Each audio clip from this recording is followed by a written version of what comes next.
we track the incoming approach of Planet X, when stars collide. So it looks like we're going to be able to see the spectacular collision of two suns, and that will create a new star in the night sky in 2022. However, I have to wonder, because they're talking about this is going to be a red nova, and it will burn so brightly that everyone will be able to see it, and it will be the brightest thing in the sky for about 2 or 3 years, and then it will fade back down.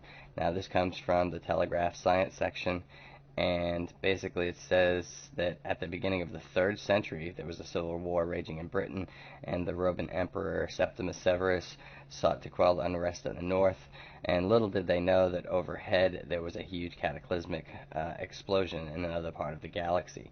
1800 years later, the light from that collision will finally arrive on Earth, creating a new star in the night sky called the Boom Star. And this is going to be happening in Cygnus constellation. So we will have this new star here, and it says for the first time in history, parents will be able to point to a dark spot in the sky and say, watch, there's going to be a star coming up soon, and it will soon appear. And it says that it will be one of the brightest stars in the sky before dimming and returning to normal brightness after about 3 years. So the two stars previously were not bright enough to be seen from Earth, but since they did come together and make a new star, we will get this red dwarf. Now, red dwarf obviously signals something to those of us who follow Planet X, and we cannot help but wonder, are they admitting that we will start to see Planet X and see its approach? A red dwarf star that is that bright. Brown dwarfs we cannot see. I have to wonder how powerful or how big or how close this red dwarf will be for us to be able to see it. And although this forecast was made by one of the, and I'll get to the scientist's name down here in just a second. Although they're talking here about the 3 wise men who followed the Star of Bethlehem to the birth of Jesus, and the correlation that this might be something similar to that. So this binary star system is about 1,800 light years away, and so it takes light 1,800 years to get here from that constellation, and they found it. Look at the size of this telescope. Wouldn't it be nice to have something like this in the backyard? Yeah, Professor Larry Molnar and his team at Calvin College noticed and made this prediction that we'll see it in 2022. So I will leave a link down below so you can read the whole article on this. I think it's very relative to what we are talking about with Planet X, and it could be some type of cover-up for the fact that Planet X will be appearing in the sky.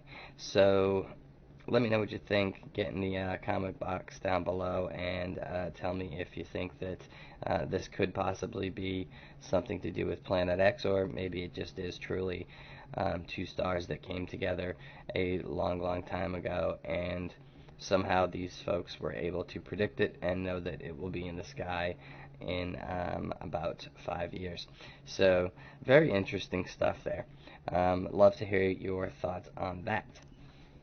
We can look at some of the volcanic and the seismographic activity around the world. Today it seems relatively calm, although we did have over 250 tremors on the border of California just a couple days ago. That was all within one day, 250 different small shocks that happened right around the state, the border of California and Nevada, and that was about 2 days ago that happened. So we are seeing an uptick in seismic activity. We can also take a look at an interactive map of all of the volcanic activity around the planet. These are all of the active volcanoes that are currently active around the planet. So, but all in all, we're seeing what we're considering normal for these days, Obviously, this is not normal with the spike of activity that we've seen in the past few years. So we have those two things which fit in the pattern for what we are expecting with this planet incoming. And then I recently found this article yesterday that NASA has found two mysterious objects hurtling toward Earth. One they say is a comet, and then the other they're not sure if it is a comet or if it is just an asteroid. And they have sent this, they have a new detection system out there. It's basically a satellite that goes out there and is scanning the near Earth area to find these objects that may be coming in towards Earth. They put together a little video here. It's more of an illustration, it's not really a video.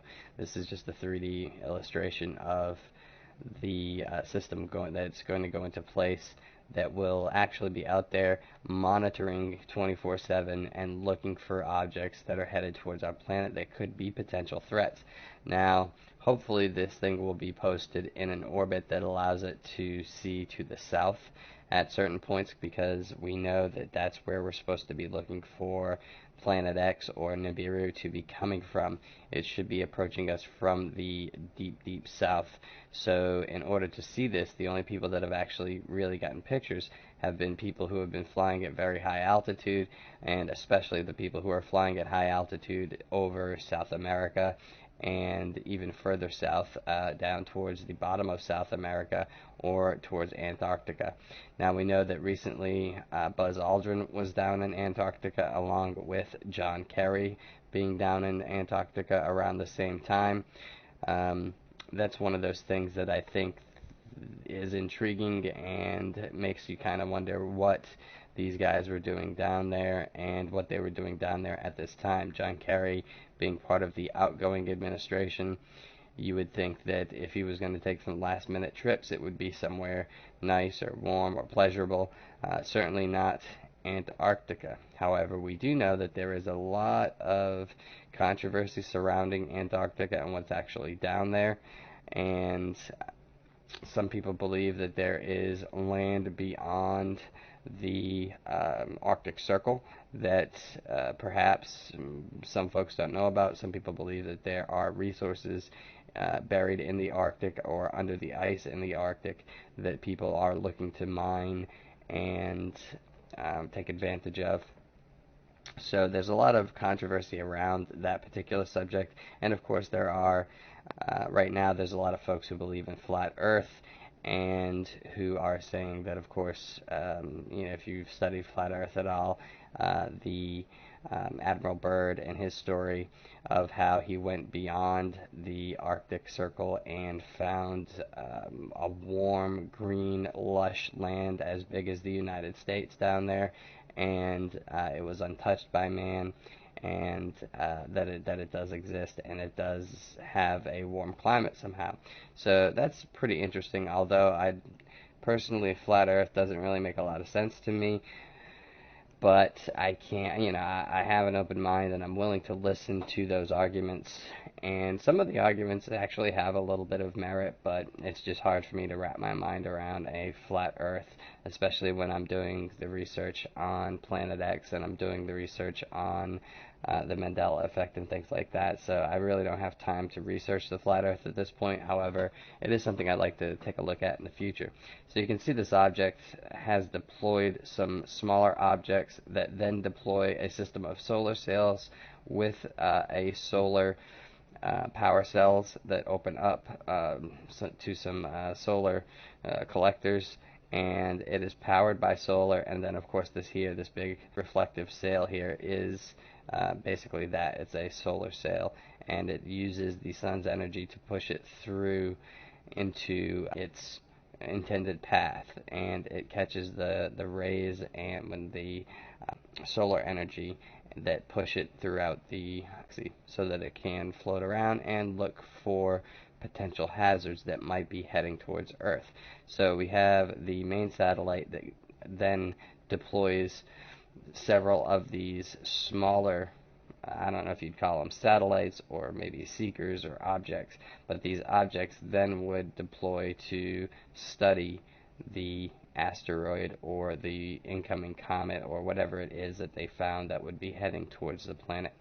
So, but back to the article, it says NASA has recently spotted two massive space objects hurtling towards Earth. While the American agency has pinpointed one as a comet, the other has left it slightly more baffled. The comet is set to fly by close to Earth this week, but the mystery object isn't expected to make an appearance until February. The object, dubbed 2016 WF9, was detected by NASA's Asteroid and Comet Hunting NEOWISE project on the 27th of November 2016. It is roughly a third to a little over a half mile across, and it's in an orbit that takes it on a scenic tour of our solar system. And I believe down here they say that one of these objects has a several thousand-year orbit. The other one has about a 5-year orbit. At its farthest distance from the Sun, it approaches Jupiter's orbit, and then over the course of 4.9 years, it travels inward, passing another main asteroid belt and the orbit of Mars until it swings just inside Earth's own orbit. After that, it heads back out into the solar system. NASA scientists are not sure whether it's a comet or an asteroid, and they believe that it has cometary origins. So we do have these two incoming objects that we know about. Obviously, for every object that we know about, there's probably 1,000 that we don't. So keep your eyes to the skies. Maybe this is part of a larger system that we are moving through, and who knows, we may see some fireballs come in, and God forbid anything would happen like say like Chelyabinsk when that meteor burst over Russia, and obviously just hurt 1,500 people on the ground. Nobody was killed, thank God, but 1,500 people were injured, and it blew out windows, it blew out doors and things like that, and caused people to go off the road. So it did have some very, very strong impact on the ground. It was like an airburst bomb, and then the shock wave reached out across an area of about 1,500 miles. So if you can imagine a shock wave that hit an area of 1,500 miles and was blowing out windows and doors and things like that, that's a pretty strong shock wave. If that had made it all the way to the ground and actually came in contact with the ground, it would have caused very, very severe and major damage. Now, these objects that we're talking about here, something a half mile wide, that would be something that would cause massive damage and could take out half a continent or so. If that hit in the middle of the United States or on one side of the United States, it would pretty much take out that side or a good portion of it. So let's just hope and pray these things move on by, and that they are not joined by anything else, and that we have a calm and very unnotable January and February as far as comets and asteroids are concerned. For right now, that is all of the information that I have on Nibiru updates or Planet X updates. Thank God things have slowed down a little bit, although we are getting some serious weather this week, across the United States anyway. It's just a pretty massive winter storm with very, very low temperatures, which is out of character for the temperatures we normally receive this time of year. However, we know that with the climate changing due to what I believe is the incoming Planet X, you'll find that mainstream media would like to sell you on the fact that climate change is due to global warming, which is not at all proven. We know that we are experiencing climate change, but I believe that this is part of a much larger cycle, and I do have a theory on that, which I will be relating. At some point this weekend, we will hit 10,000 subscribers, and at that point, I will be doing a 10,000 subscriber special, and in that special, I will be laying out my idea of my theory of what is happening overall, and why these is, I believe, part of a cycle, and we'll be talking about these cycles and how it affects the Earth and humanity. So we're looking forward to bringing you that, and I hope you guys are having a great day. I'm actually working on another Mandela Effect video right now, actually a couple of them, so look for those over the next few days as well. But I am starting to lay out the 10,000 subscriber special, and I'd like to take this moment again to thank everybody who has subscribed, everybody who watches the videos. You guys are great. You guys have been commenting and just sending a lot of great stuff to the email box, so please continue that. Send us anything you have, especially pictures or video or any information you have regarding Planet X or Nibiru. I haven't done anything on that in about a month or so, and I've been concentrating on the Mandela thing, and then with Christmas and the holidays, it's just been kind of a busy time. So anyway, I thank you again, and we will talk to you soon.